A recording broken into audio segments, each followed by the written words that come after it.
तो ईरान अपनी सेना और अपनी भौगोलिक स्थिति के दम पर ही होर्मुज को बंद रख सकता है। ईरान के होर्मुज अभियान में सबसे अहम है केश द्वीप। यही द्वीप होर्मुज के समुद्री रूट के सबसे करीब है। यहीं से ईरान होर्मुज पर पैनी नजर रखता है और यहीं से ईरानी सेना ड्रोन और मिसाइलों से किसी भी टैंकर या युद्धपोत को नष्ट कर सकती है।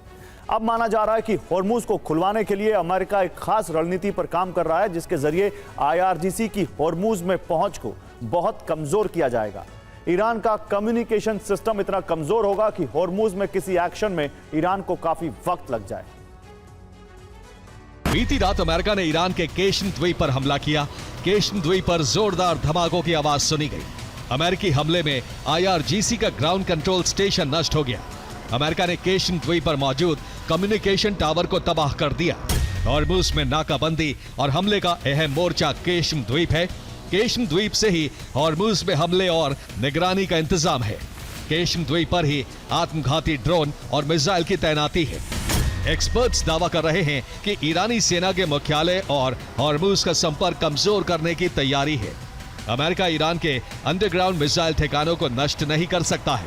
अमेरिका अब सबसे बड़ा प्रहार ईरान के कम्युनिकेशन नेटवर्क पर कर रहा है। अमेरिका की कोशिश है कि होर्मुज के तटों पर मौजूद कम्युनिकेशन टावर नष्ट कर दिए जाएं।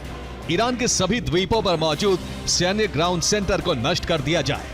ईरान के ड्रोन और मिसाइल हमलों के लिए बनाए गए सेंटर खत्म हो जाए। और अमेरिका का होर्मुज प्लान शुरू हो चुका है और पहला टारगेट बना है केशन द्वीप। मंगल रात को यहां खास मकसद से अमेरिका ने हमला किया।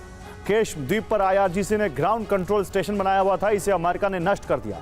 केशन द्वीप पर मौजूद सैन्य कम्युनिकेशन टावर को भी नष्ट किया गया।